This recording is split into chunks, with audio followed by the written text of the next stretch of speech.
Ever since the final siren sounded on Thursday night, I've thought long and hard about how I feel about what's happening with the team, with the footy club, with the coaches, with the players, with the supporters, with myself.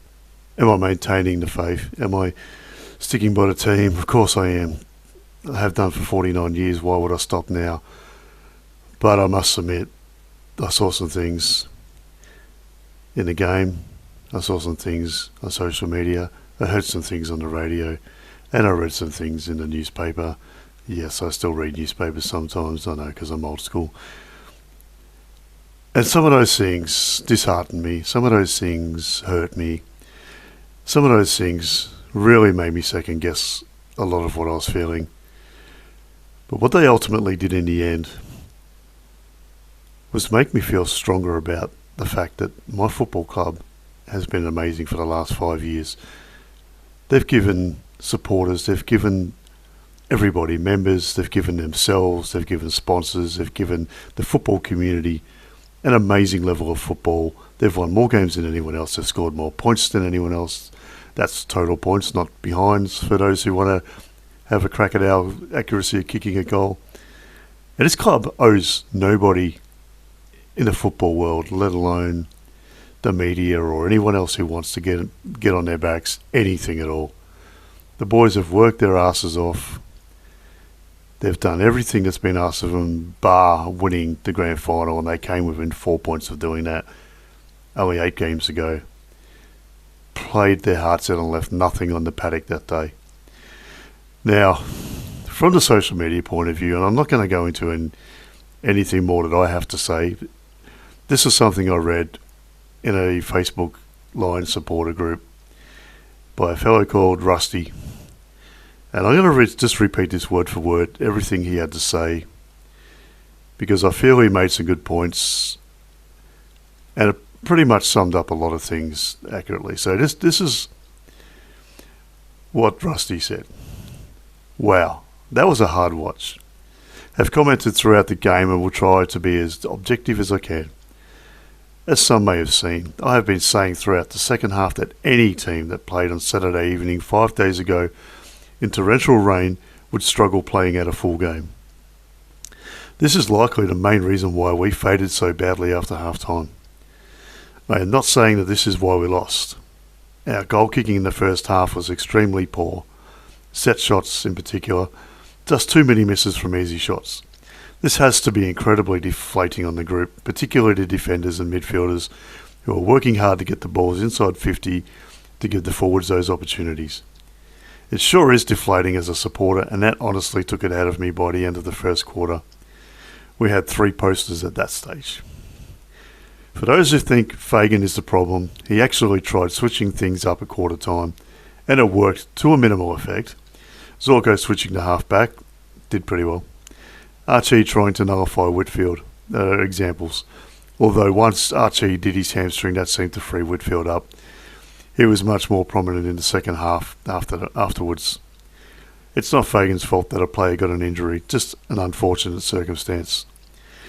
It seemed that we really didn't have much spark after coming out. The Giants have to be given credit. They played superbly and were clearly in much better condition than us, again likely due to us playing in torrential rain only 5 days earlier.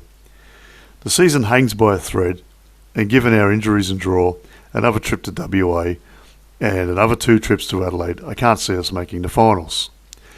Which for me I am okay with. There are 18 teams in this competition and only 8 can make the finals. To make the finals, literally the top 4 for the last 5 years straight, is a great achievement in itself. It could be well argued that we are due to have an off year. Maybe this is it. Given our draw and injuries, the result isn't unexpected. What is certain is the next year we will have Kitty, Duday, 2 times Ashcrofts, and another young player called Sam Marshall in our squad. I will always support our boys and know that better times are still ahead. And for those in this group that want to ridicule me and call me a numpty, then do so to your heart's content. This is merely an opinion, and one that is trying to be as understanding and realistic as possible. And then he's got in brackets, then this is based on another Facebook group that I'm not a member of. Quote, I was ridiculed continuously for my opinions throughout the game. Now, Rusty's post got 28 comments to date and a few replies to some of those comments as well. 98% absolutely getting on board saying, yeah, this is a rough patch, but we can get through it. Just the one or two people who I only seem to pop up when the team's losing, having a field day, writing big long essays. And look, that's okay. Everyone's entitled to an opinion and everyone's entitled to have a view on the way football's going. I can tell you now, I myself, Thursday night, midway through the last quarter and through until about Friday evening, had some pretty heavy thoughts in my head. But once I sat down and had to think about it, started going through my notes that I'd written during the game, had a chat to a couple of neutral friends who don't support the Giants or the Lions, I come to a bit of clarity, and I hope now that once the podcast starts and I sit down with Al, who's probably one of the main guys I talk to about footy in the whole world, and obviously we talk to each other about footy on this podcast, in particular the Brisbane Lions, that's what we're here for. Hopefully we can get a bit more clarity on where things are at, what our thoughts are, and no bias, no protecting of anyone. But we're not just going to throw the baby out with the bathwater, I wouldn't imagine. We're going to take an objective look at this and see where it all goes from here, see what we feel about what's been happening now. And if a guy needs a rap over the knuckles, we'll give it. But if a guy needs a pump up, we're giving that too. So let's hit that intro music and then I'll get Al on board and see where we go from here.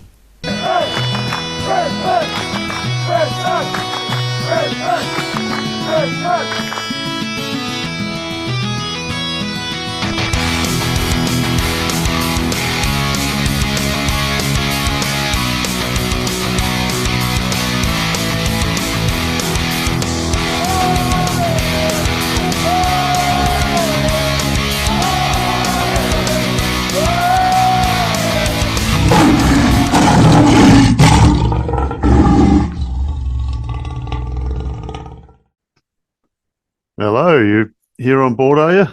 Yeah, mate. You're already recording. I got you. Yeah, I just started recording straight away. Okay, no dramas. Yeah.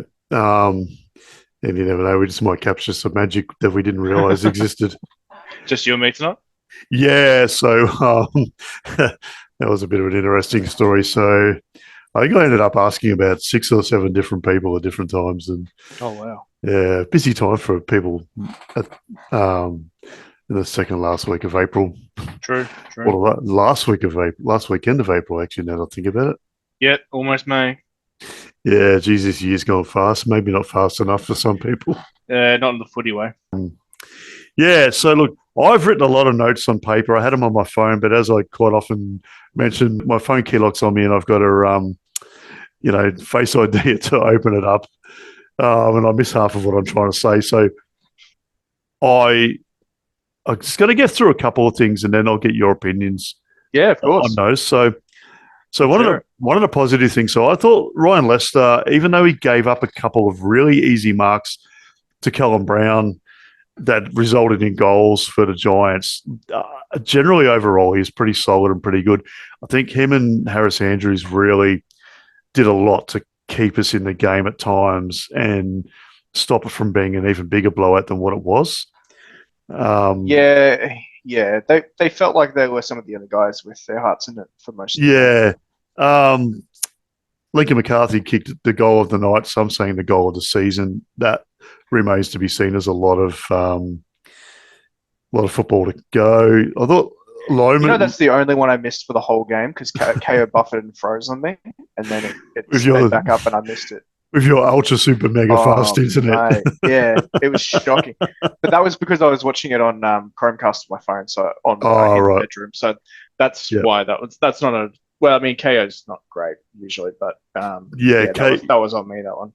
KO is a bit of a hit and miss for a lot of people, but I seem to be okay with it. I missed it live. It was a great goal. It was an amazing goal, and it was one that we needed at that moment, but unfortunately it didn't inspire the team for the rest of the night. Look, Berry and Zorko were reasonable without being great. Yep. But they sort of stood out a little bit more because the majority of the team weren't good. Yeah, that's right. Fletcher probably his best game of the year. Not good, not great, but better. The players that were okay looked excellent. Exactly. That's the point I'm kind of making.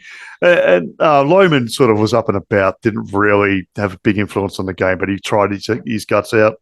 Yeah, he did a couple of good things. And I wrote a note, and this will be my last point for the moment. I'll get your opinions on stuff. So I wrote a note about Connor McKenna. I thought early on he just looked cooked. He looked like he had no feel for the game, no legs. And he probably ended up, at the end of the game, probably being one of our better players. He got his fitness back as the game went on, started getting a bit of the ball. I won't say he had any influence on the game because he didn't. Yeah, no, not really. But no one really did anyway in our team, let's face it. And also the ranking points are really weird because Josh Dunkley. I've got Jack on the brain because I want to talk about Jack Revolt at some point. You already know because I messaged you about it. Right. Josh Dunkley and Darcy Ford, I think, were our two highest ranked players, and I didn't think Dunkley was all that noticeable to the eye, and I thought that Ford got beaten overall across the game. So, I guess Charlie Cameron as well tried. You could see him. It was like I said about Hipwood early on in that North Melbourne game. You could see him trying to get himself into the game. Yeah. Unfortunately, it didn't have the end result that he probably wanted. He still got 2 goals, though. Yeah. No country roads, though. No. I don't think. I was at the Gabba and we didn't hear it a couple of days, or last weekend. So I was looking forward to that. But I didn't get that this time, and I don't know how many more times I'll be at the Gabba this year. Yeah. So, on any of those guys I've mentioned so far, you sort of just chipped in a little bit. You got any other thoughts on any of that stuff? Yeah, look, there's one of them that I'll definitely come back to in my player of the round. A bit later on. But yeah, like I said before, I mean, there were some pretty handy guys. Most of them just looked completely down and tired. Rayner had a pretty good game. Well, I mean, he kicked 2 goals. Yeah. And he did a couple of good things, but he went quiet for large chunks of the game. I just, as you were saying Rayner's name, I just saw on my piece of paper, I've got a note about him, that just writing that, Rayner recovered from a head clash, which could have been a lot worse than what it was. And I had my heart in my mouth at the time. Yeah. Just based on how our season's gone with these sort of things. But then he came back on and fired up, but only briefly. Mm-hmm. Got the 2 goals pretty quickly, but then he went back to being that almost player that he is. Yeah, he had some really electric patches, and then some very quiet patches. So, I mean, he kicked 2 goals, he got 3 clearances. Yeah, I mean, you're gonna, if he's playing as a half forward, which the commentators are obsessed with saying that he was playing half forward, not in the middle. He only had 9 touches for the game, so it's kind of hard to judge how good of the game it actually was. Yeah, I don't know the figures on how many centre bounce attendances he was there for. Yeah. That's probably one of the few things I didn't look up because I have got screenshots galore on my phone of all the different statistics, and I've got crosses and ticks and circles and frowny faces and smiley faces. Yeah. Lots of frowny faces, I'm betting. Not as many as what I thought there would be, to be honest. Okay. But probably more than what I would like to put. I would have liked to have put a lot more smiley faces, but there just wasn't a reason to.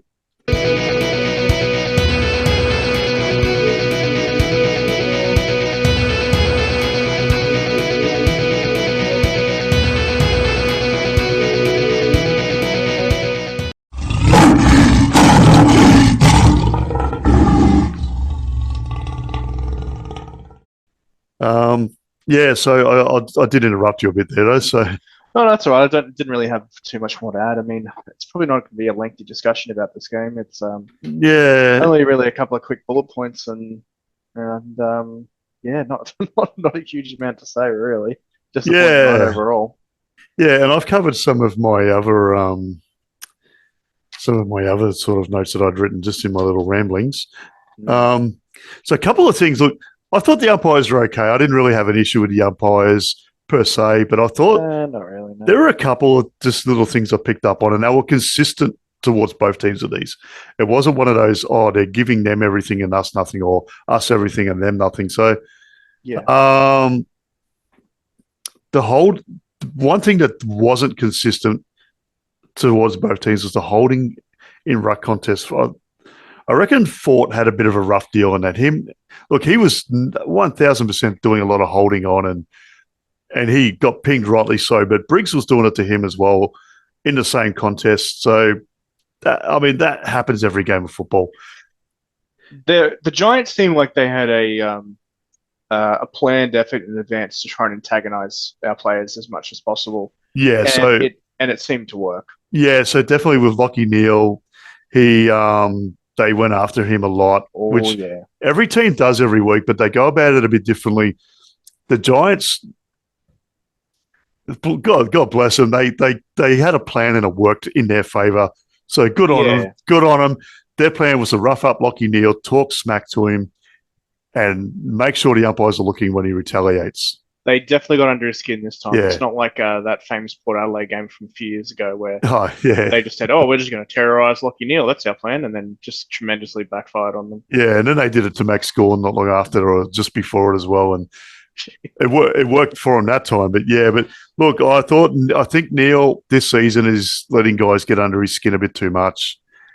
And he's probably also just more irritated in general as well. I mean, it was easy last year to not be able to let someone under your skin when we were flying. And, that's it. He was in a Brownlow winning year and all that sort of stuff. He was flying. And so, of course, it's going to be like, you're just going to laugh off those kinds of things. But when the team's down and you lost a grand final and, all kinds of things, all the off-field rumors that are floating around. That's it. He's under the and you're the captain. He's under the pump on field. He's under the pump from supporters. He's obviously got to try and lead from the front a lot.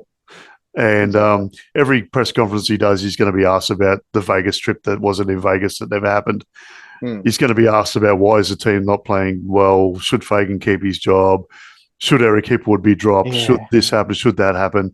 Does your missus want to go back to Perth? I mean, come on. Like, the guy's under a lot of pressure, and then he goes out into the games, and he's getting punched in the guts. He's getting roughed up. They're talking smack to him. He's getting tripped over. So, I can understand he retaliates, but he's got to also be aware of the fact that the other teams are going to make sure the umpires are watching when he does it. And the Giants executed that plan perfectly, and they played the victim like you would not believe. Yep. They had the umpires getting out of their hands in that regard. But there are other things that the Giants did that they didn't get away with. So, you call 50-50 on that and just say it is what it is. Something I did find really interesting, and it was just both teams as well, and maybe it was just me, and I need to update my glasses, but there were some kicks that were called as marks at the other end of them that looked like they went about 7 meters.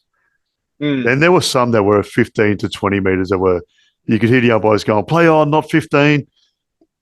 It's hard to gauge some of that stuff. Watching online because things can look a lot closer than they actually are. Yeah, it's hard. It's like when your mate catches a fish and he's holding it out in front of him to make it look bigger. It's the same kind of thing. It's like when you see those photos of people holding up a snake and they get the camera on a particular angle that makes the snake look bigger than the human. Yeah, of course. It's a world record. It's like, it's the biggest tiger snake ever caught. It's 19 meters long, and then you find out it's actually 1.9 meters long. Yeah, exactly.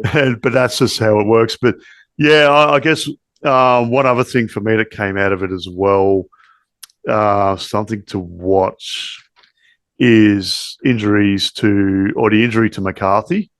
He looked like he rolled his ankle. So we'll just keep an eye on that because that's all we thought happened to Bailey, and then look where that sort of ballooned into. Yeah, well, I mean, famously, I brought up my concern with the injury of Bailey, and in the press conference for that game, Fagan was asked about it and went, "Oh yeah, no, he's fine. He was running around after the game and all that sort of stuff." And then the next day, he's out for 4 to 6 weeks. So. And he said the same thing about, McCarthy's fine. So let's see what Tuesday injury report says. You're not old enough to remember. This was before you were even born, but in the first Gulf War in don't know, 90, 91, whatever it was. Mm. There was the minister for propaganda from Iraq used to come onto TV and go, there'd be bombs blowing up all around him. You could see explosions in the background of behind him or whatever, and he'd be like, "No, everything's fine. The Americans aren't attacking. There's no bombs blowing up around me. It's all in your imagination."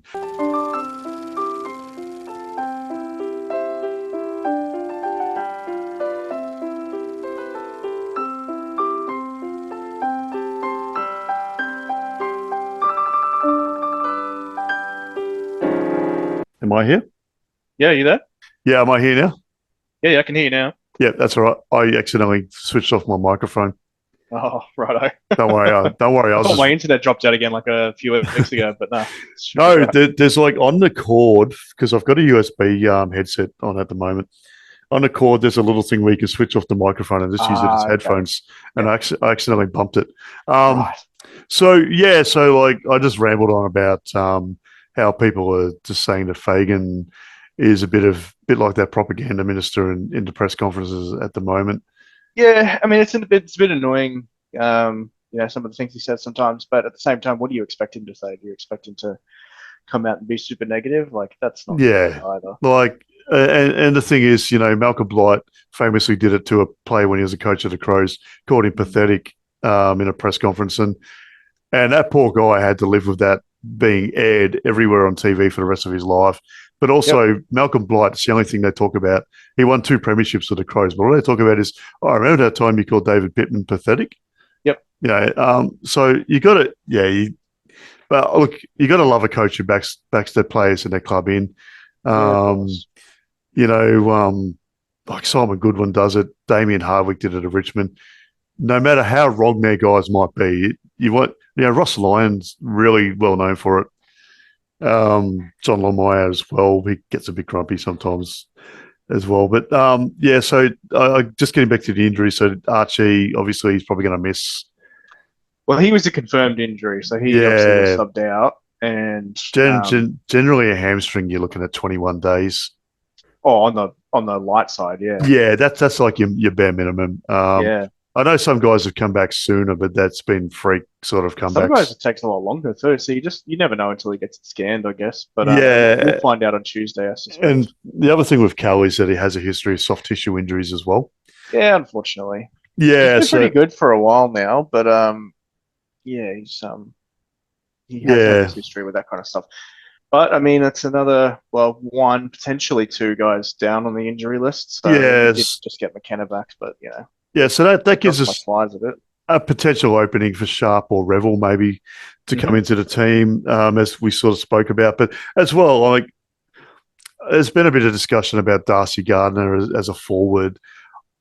I feel that he does some things that are good, but then I feel sometimes he looks like he's a bit of a fish out of water as well. I would prefer him to go back down the back, to be honest. Like he's one of our smartest. He's probably one of the smartest defenders in the league. He actually defends his man as well. He's one of those old school one-on-one defenders as well. Mm-hmm. I don't feel like he's got a long-term role as a forward. No. So, we could make a change there as well. But I don't want to take him out of the team either. No, I think he's a skilled player, and there's definitely room for him somewhere. I just think he's definitely out of place at the moment. Yeah, and then that means you'd have to probably rejig and, I don't know, drop one of the defenders or reposition someone. I don't know. There's things you could do. There's always potential for Motti to go up onto a wing. Yeah. Even Answorth could go up to a wing. Oh, I don't even have an issue with maybe Stas doing some pinch hitting in the middle of the ground either. I thought you were going to say the ruck then. I was like, oh, jeez. He's lost it. Hey, Stas looks a bit taller with his new nut, actually, I reckon. Oh, the Chrome Dome? Yeah, he does. So, I reckon it makes him look taller. Yeah, he's a bit more aerodynamic. He's got a few more Ks into the hood, I reckon. Yeah. So I look, you know me, I'm not a stats guy very often. I generally just go with what I feel. Yep.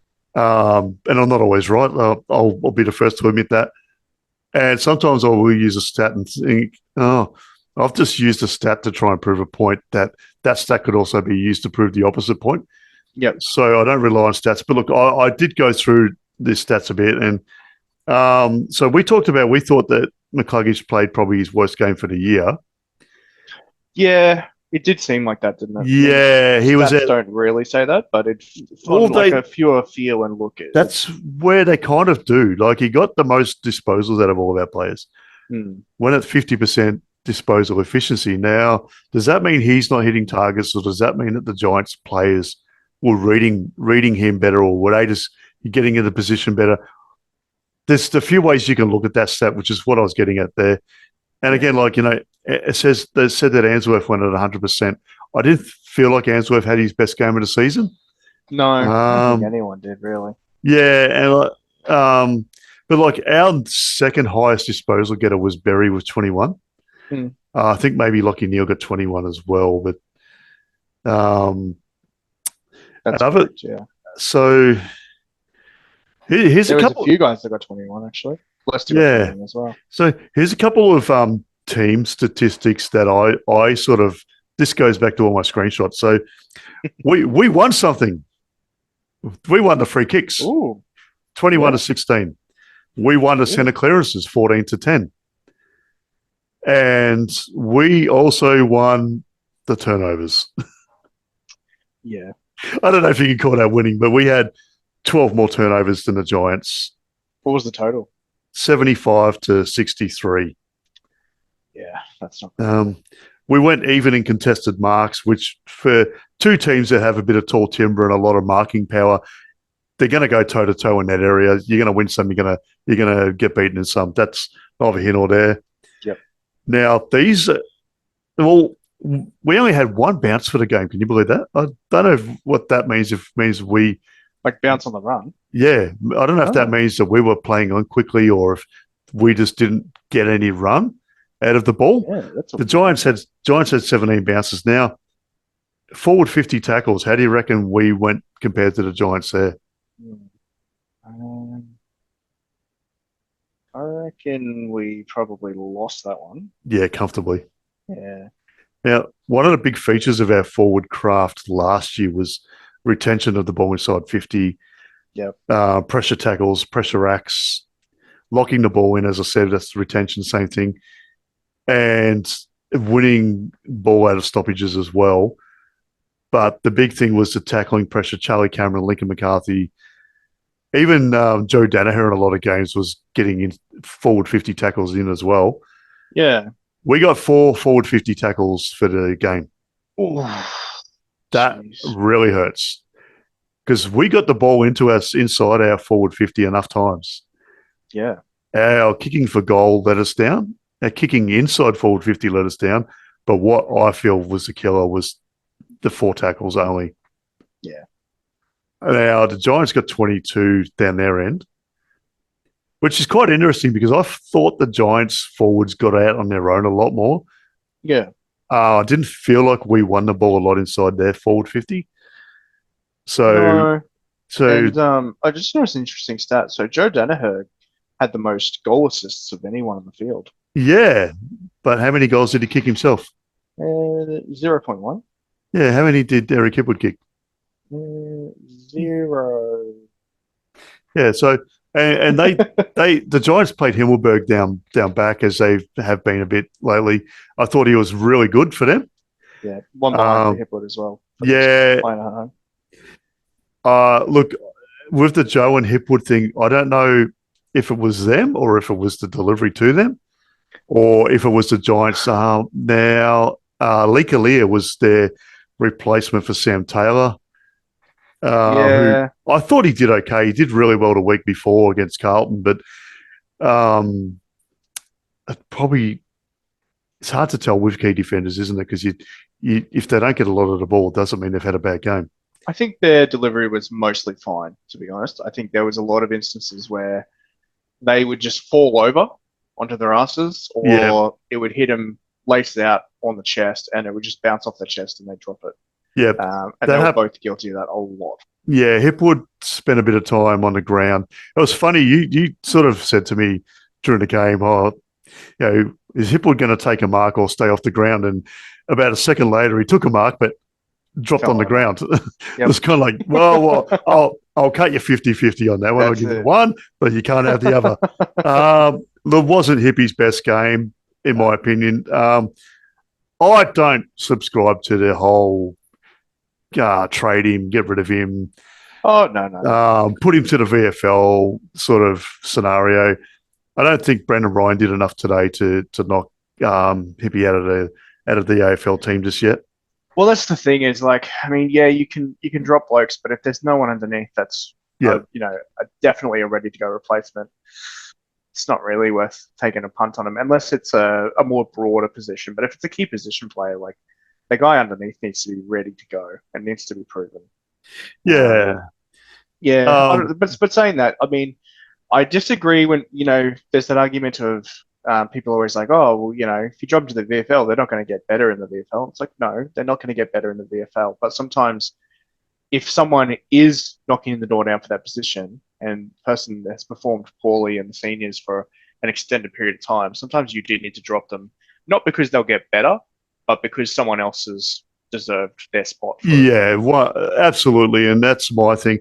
And like, just to second what you said there is when people say, oh, Hipwood needs to go back to the VFL to learn how to kick goals. Well, I don't know if they've got a magic potion that they put in the Gatorade tub in VFL games or if there's a special magnet on the ball that attaches to something that's in between the two big posts in the VFL that the AFL doesn't have. But playing in a different team isn't going to make you kick better or worse.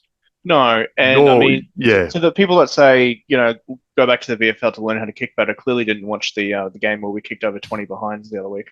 They didn't watch our two previous games because we kicked. What did we kick? Well, 9 goals 10 is probably not too bad against this Geelong. One wasn't too bad, but there was I can't remember who we played, but I think it was North week Melbourne. Before. Yeah, we kicked over 20 behinds. That was unbelievable. Yeah, I just want to say one thing now because. Sure. I've had a couple of people say, "Oh, you're just protecting the team, and you're just you don't want anything negative said about the club." I will say this right now: this was one of our worst performances as a football club in a very long time. Yeah, probably the game against Gold Coast last year on a par with it. Yeah, we should have lost by more than the 50-odd points we lost by. I don't even know if we lost by 50-odd points. To be honest, I just know we lost by a lot. We should have lost by more. We were terrible. We lost nearly every stat. I've sort of read through the ones we did win, which weren't many. Yep. So and some of the things I did mark going back to the stats as well. So only Harris Andrews and McCluggage were in the top 5 for distance covered. So only one of our mids got anywhere near the top 5. But our leading ground covered was our fullback or centre halfback, whatever you want to call him. Yeah. Covered 15 Ks. That's a lot for a key defender, which means he's having to work harder because the guys in front of him aren't working hard enough, in my opinion. Yeah. I mean, anyone that says that we're afraid to criticise the team or the club's not listening because, I mean, we criticise them all the time. I mean, there's a difference between the way we go about it compared to some of the people online. I will criticize performances. I will criticize if I think we're going to lose before the game. I'll tip a loss if I think we're going to lose. I tipped that we were going to lose this one. I just thought it'd be a lot closer than it was. Yeah, well, just got to go about it a certain way. You don't want to, you don't want to make threats to people. You don't want to, be racist. You don't want to do, you can do it in a way where you can be respectful. Yeah, and I'll be totally full disclosure here. I sent a message to you before the Collingwood game. Mm-hmm. And I'd had a few hours, like nearly a full 24 hours to think about the selection of our team for that game. And I said to you, I think we lose by 35 points tonight, based purely on our selected team, not on the fact that we're not good enough or Collingwood are better. Yeah.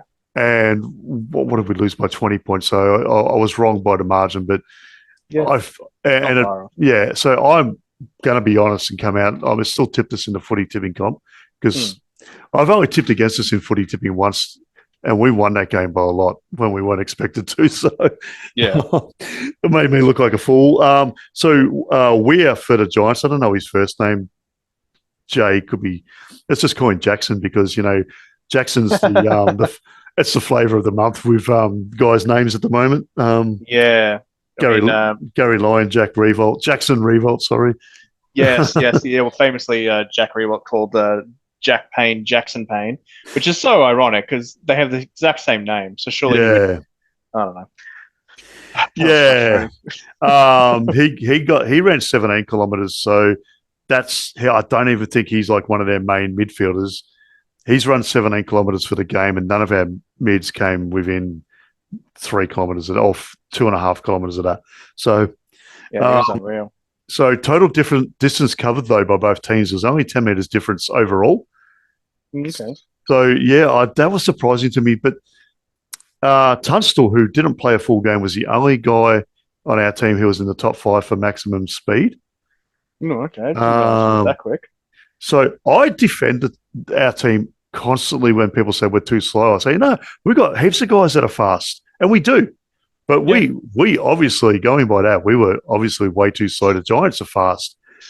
There's no doubt about that. And look, I texted a friend of mine who's a Giants supporter. I know there's not many of them, but I know about 3 of their 5 supporters. And I texted one and said, look, your club are a real deal this year. They are super fast, but they made some of our guys look like they were standing still. Yeah, but on the speed, so the total sprints overall, like I think they're going to be like a 20-meter sprint or something to get that stat recorded. We were down 343 to 269. Jesus. Now, we were also flogged 46 to 31 in repeat sprints. So that to me is alarming.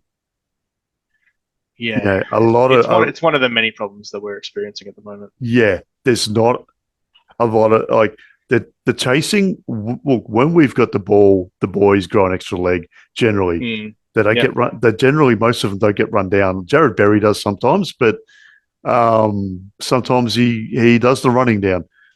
That's how it is. But yeah, and I don't want to sound like I'm a Jared Berry hater because I'm not. But to be nearly 100 down in total sprints for a game is alarming. Yeah. But the repeat sprints as well, to be 15 down when the other team have only recorded 46 and you've only just got 30. And a big bugbear of mine was back in full swing for the game and, they all put an arm out instead of tackle. Yeah. Rayner and one or two others went for the old don't argue a few times. Yep. Did it really pay off? No. It's, and I'm not subscribing to this either. Boys drinking their own bathwater are a bit arrogant.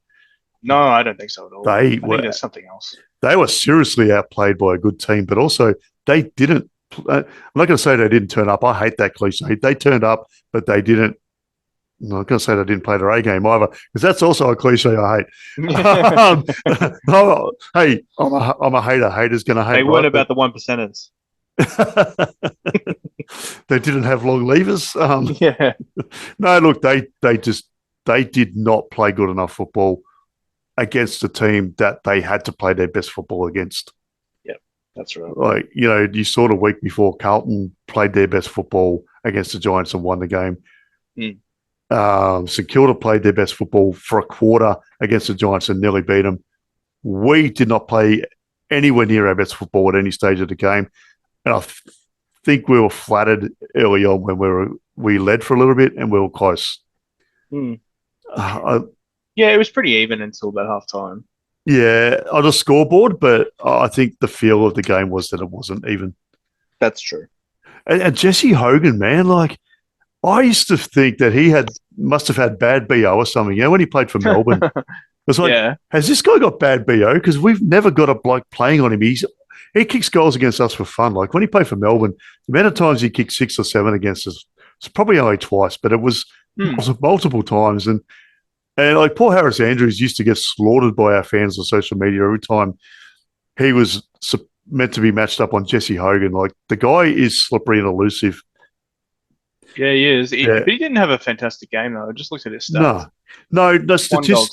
Statistically, he didn't. His kicking for goal wasn't great, but he got out on whoever his opponent was, and I think it sort of alternated between Andrews and Payne.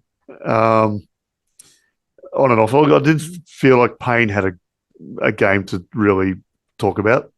He got caught a couple of times. A couple of times where the ball was being distributed to him, which they were doing the week before as well, and his disposal wasn't great. Yeah. I feel like you've got a guy like Ainsworth whose disposal is the best it's ever been. You got a guy like Lester whose disposal is pretty reliable 90% of the time. This season, he's gotten better. Yeah, but I mean, look, he's like a fine wine, isn't he? Yeah. Whereas some people who don't like Leicester might say he's like a piece of cheese. It's a piece of vintage cheese. But yeah, look, why wouldn't you get the ball to them? Or when Zorko went back there, wouldn't you get the ball to Zorko? Yeah, that's right. And again, I guess the coaches did show some imagination somewhat and put Zorko back down a halfback. Yep. They didn't just keep him in the one position. And there's been the to and fro on whether the coaches stuck to plan A, went to plan B, tried things, didn't try things. Yeah, it was. There's not much really more to say about the game. It wasn't even a really average game. It was a bad game. Yeah. And I expected it to be a tough fight. I expected it to be a messy game, and I tipped a loss, a close-ish loss, before the game, but I don't think anyone would have predicted that we would have performed as poorly and lost as heavily as that we did. Yeah, and look, I initially tipped a loss as well, but then I kind of went for the patriotic route. But yeah. I feel they can bounce back. It's going to be a tough game this week, or it's on Sunday night as well, so they got a bit of a rest. Yeah, well, I was just looking at that. So the next game is Sunday, May 5th. So yeah, a good break between games. I think it's 9 days or something like that. Yeah, the Sunday twilight game as well. So it's really late in the day. Oh no, it's not even twilight, mate. It's 7 o'clock at night. Yeah, no, I still, yeah. Okay, I'll. They've squeezed 3 games into because it's Labor Day on Monday, so it's a public holiday, so that's why they're starting so late. Oh, you guys have got. We've already had Labor Day down here, so. Yeah, we mixed it up a bit, but it's on the Monday the 6th, I think it is. So that's why we are playing at the Gabba on 7 p.m. So it's a bit of a weird one because I didn't realize that was a public holiday the next day, and I was like, why would they make the game so late in the afternoon? Yeah, but yeah, that's why. All right. Well, look, we'll jump into the ticks and crosses because I know you've got to go. Yep. Yeah, I do have to head off. I've got an early morning tomorrow morning. Yep, and I've got a visitor. I'm probably going to be heading to the gym at 6 a.m. as well. So, oh, look at you go, mate! I did that this morning. I did a double session. I did both my upper body and my leg work together in the one day. Good stuff. And treadmill and bike, and then I helped a friend of mine fill up a skip bin and do a couple of runs to this steel recycles with the trailer as well. So I was like, look at you go, mate. You're up and about. I am up and about, but I have a visitor here as well who's probably watching the Freo game and getting bored absolutely out of their wits. But so that one.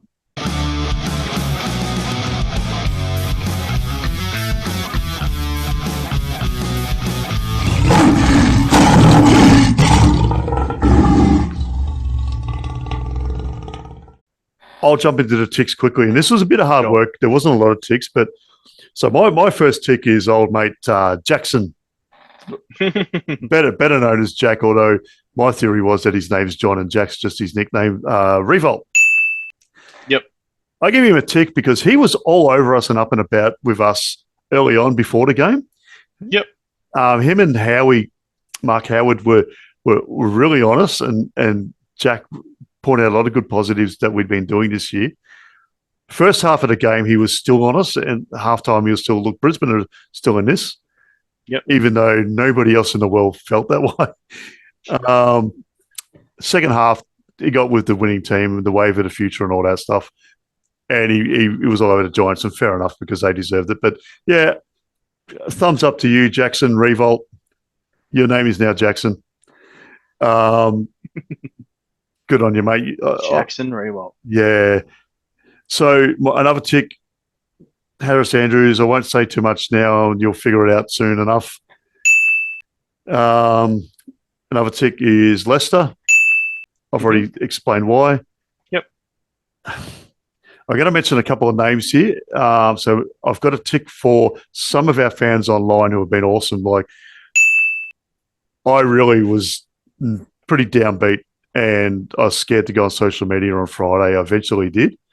Yeah. So Kim Dry, Rusty Gore, who, when you listen back, you'll hear I did a bit of an intro where I read out one of Rusty's posts on Facebook. Okay. And yep. Helen E. Bear, I don't know if that's Helen's real name, but we'll run with it. They wrote some really good, positive, but also highlighting some of the things that are going wrong in their posts. That got some really good people commenting and making some good feedback that was both on the plus and minus side. So real good luck to them. Thanks to them. They really picked up my spirits as well. And my biggest tick of all is the pre-game Anzac ceremony. Oh, yeah. Like, I was taking photos of my TV that didn't look like they were taken by a potato this time. I posted them on Facebook and Instagram. Well, I thought they did a really great job. Having all of the forces combined, having the Kiwis involved, New Zealand national anthem in both languages, Maori and English. Both national anthems have done well. The whole thing was done well. You could see both teams really felt something. There was, you could see them when they were lining up. Really well done. Can't fault any of that. I didn't see any of the. I saw a little bit of the Essendon Collingwood pre-game, but not enough to comment. Didn't see any of the Melbourne Richmond game at all. Yep. I felt that our game, they did a really good job, and they do every year for both the Indigenous rounds and the Anzac rounds. Really good stuff, and I don't say enough publicly about how I feel about those two things. So big tick. That's good. Yeah, good. I'll jump into the crosses. So you got the fun job tonight. Maybe the slightly easier one, yeah. So the first one, and this is going to be pretty no-brainer. No effort. There was a bit of effort in the first half, but the skills were really down a lot too. Yeah. But the effort just after half time just completely died off. Like, it felt like there was only a couple of guys trying. And that combined with the effort from the last couple of weeks as well, it's concerning. And to see the pattern emerging, it doesn't really fill you with a lot of hope for the rest of the season. I'm not writing the season off, obviously, but I did say last week that my expectations had changed for the season. Well, that's certainly the case still. If you recall, with the Melbourne game, you thought that they probably didn't really put in enough effort in the last quarter. I dismissed it and said, they just put the cue in the rack because the game was pretty much done and dusted. But now I'm looking at it the way you're looking at it. There's a pattern forming. They're not running, I could see it the entire Melbourne game, and I mean, even the North Melbourne game. We had a resounding win of 70-something points we won by. But there was patches throughout the game where our effort was down, and I said to you, I think I don't know if I said it on the podcast, but you did. Pretty sure I said it to you that if that was any other team, we may have lost or at least not won by such a heavy margin. North Melbourne's a bit of an aberration in the competition at the moment. That did go to air, so you still just did say that. And I totally agree. And now I'm on board with what you're saying. There is a pattern forming. Yeah. They're not running games out. I don't know if they are lacking fitness or if it's and I could see it in the wins as well. And there were some people that are going, "Oh, what? You're not happy with a 70-point win?" And that's like, well, of course I'm happy with a 70-point win, but you could see like the long stretches of the game where you could see that the effort was down for large chunks of it. I mean, they had good momentum for parts of it, but in the Melbourne game, like, we just completely gave up in the end, but we were so far ahead that it didn't matter in the end. But remember, they kicked 3 or 4 really last-minute goals. So if it was a closer game, it would have been a horrible loss. That's right. But luckily we had enough of a buffer to hang on on there. But against a Giants or a Geelong or someone like that who, Geelong is still undefeated after they beat Carlton today, and the Giants have lost one game. And that was against the top 3 on the ladder team. So against teams like that, we're not going to win games if we can't run them out.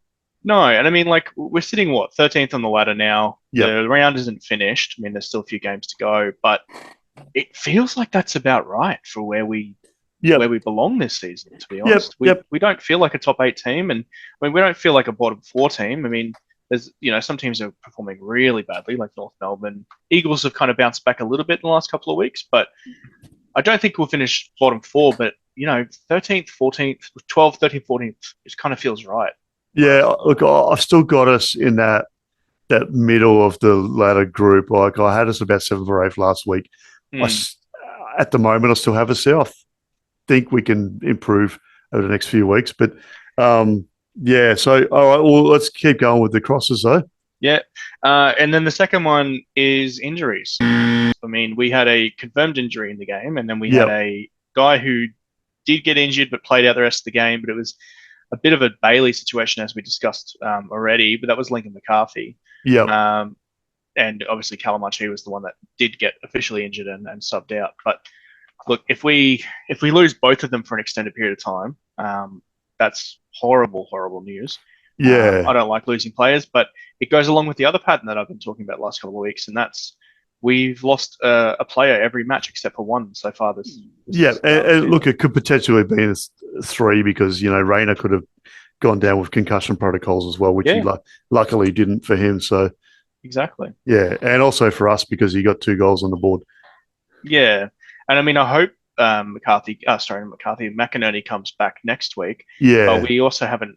It hasn't been confirmed that he's doing well. I mean, we don't know. We don't know if it was a big concussion that he had or if it was just that was the official rule, so he wasn't allowed to play. Yeah, but we'll wait and see on that one. But we also don't know if it was just precautionary either.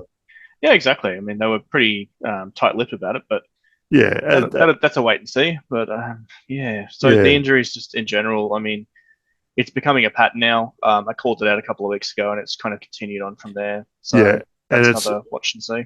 And someone sent me a message saying this is 1998 all over again. And with the injuries killing the team during the season, Voss broke his leg badly, and there was quite a few others. But also from the coaching point of view too, like the coaches were under pressure, and we ended up losing our head coach, and then his replacement got the arse before the season ended as well. So hopefully that doesn't happen this year. We just get through the season. Yeah, that's it. Let's just get through it. And my next one is blowout.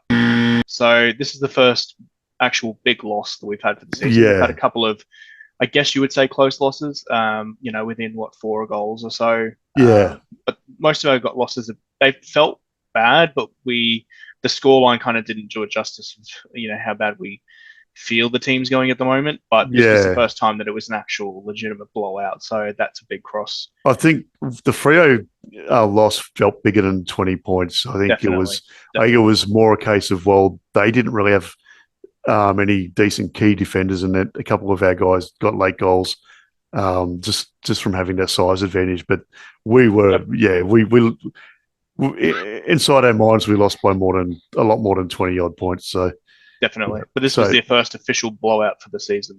And in the last quarter, it just felt like the Giants just ran all over the top of us, and even the third quarter as well. Actually, the premiership quarter, as they call it. Yep. Yeah, it felt like the boys at 3/4 time were pre-checking in on their flights home. Yeah. Yeah. And the next one is that there's not a huge amount of guys knocking the door down in the VFL. No. I mean, you could make easy calls on, who you could drop and all that sort of stuff, but I don't really think that's necessarily the answer.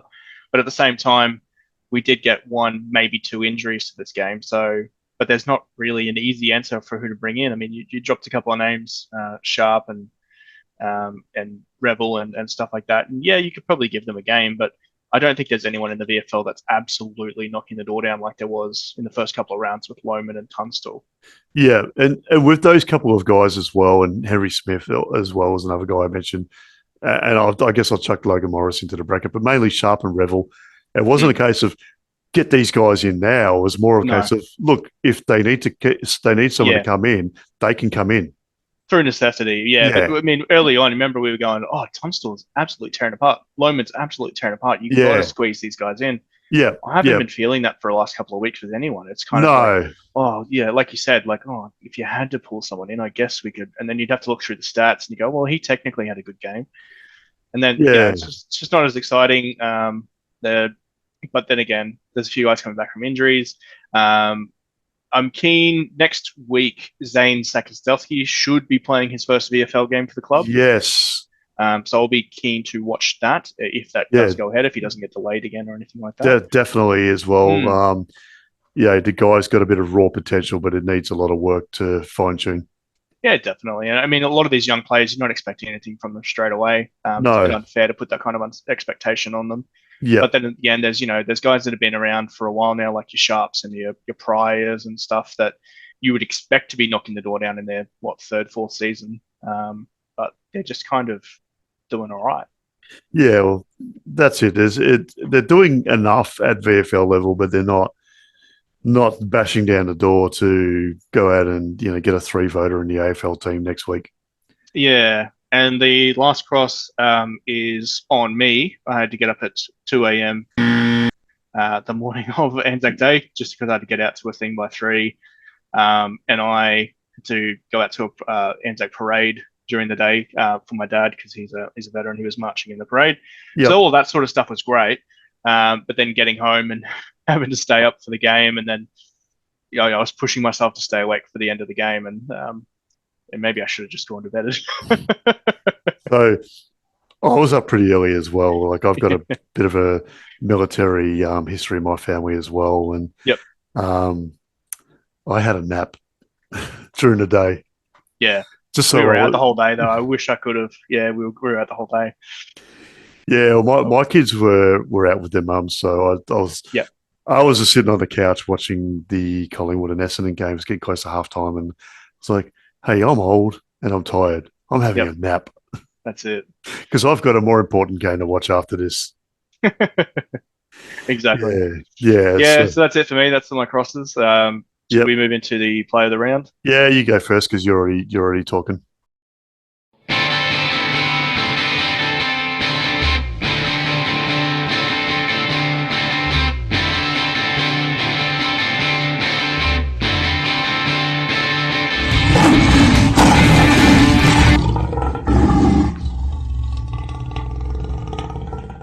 I think we've probably got the same bloke here.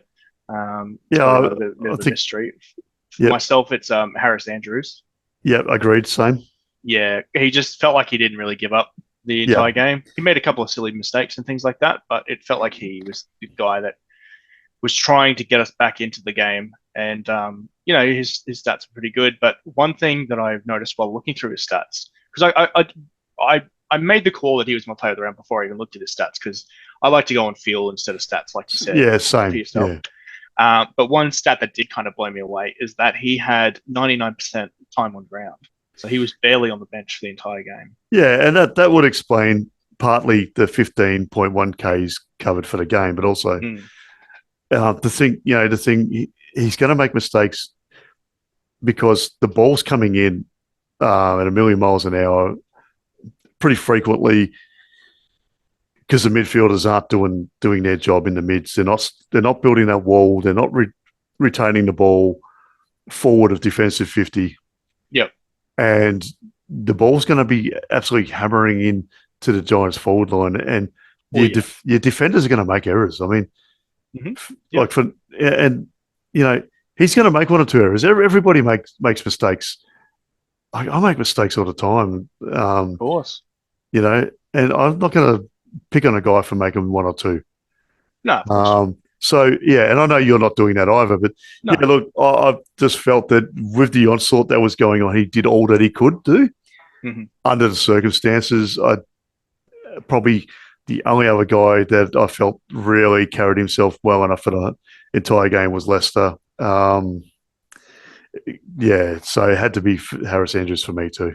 Yeah, I think it's a good call. Yeah, so surprisingly though, our leaderboard still has Joe Danaher in first place with 4 votes. Yeah, with those guys, it's tricky because, you can kind of go on like a feel for most guys, but when it comes to forwards, it really does come down to how many goals they kick. And the thing with Joe too was that he got 3 votes in one game because we had 3 people on the pod that night. That's true. Yeah, little asterisk next to his name on the board. So that's a bit of a Richmond 2020 premiership with the asterisk. Yeah, through that. Yeah, so I guess we'll be back during the week anyway because we've got a Sunday game, so we'll do a selection night episode. Yeah, that'll give us time to see the injury list and Yep. see who's selected on top of that as well. Because Yeah, at the moment, we're a bit in the dark on that. we are, and I guess it'll give us a few days just to settle down and get a bit of perspective, which I've done over the last 24 hours anyway. But yeah, look, I have maintained the faith so often since the Fagan days sort of started with the club. In Lepic's last year, there were times where I couldn't watch at all. Yep. Because we were just terrible as a club overall. Yep. But Thursday night in the last quarter, I was like, you know what, I've got to get up early for work. I always watch other games, but I was very tempted to. Yeah, I was like, I've got to prepare my lunch and everything for work. Make sure my clothes are ready. And what do I do here? Do I just get up and do it because it's terrible to watch? Yep. I probably could have, but yeah, I hung on. Yep. In grim hope that something might happen, and it didn't. No. It's a chapter of our football club I want to try and forget because. Yeah, look, it's not a game I think we'll call back to anytime soon. Yeah.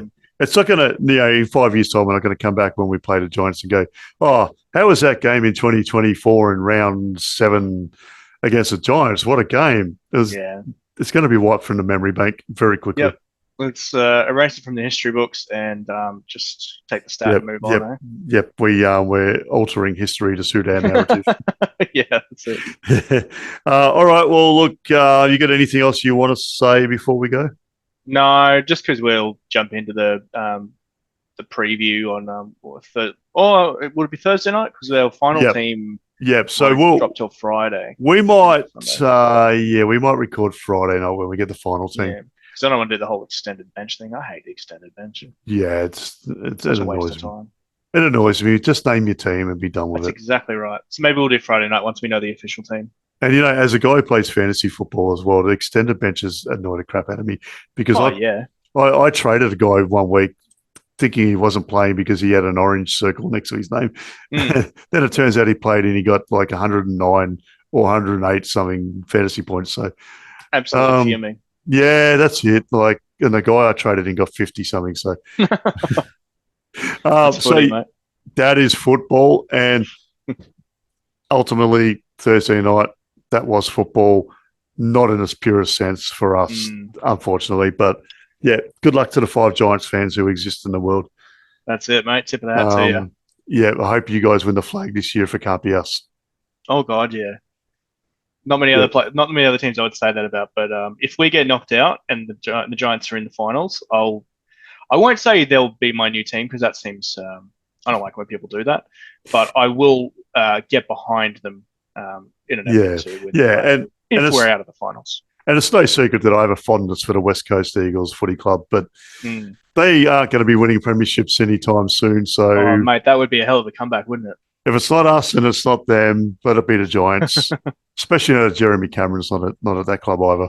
That's it. All right, let's leave it at that. And I will see you on Friday.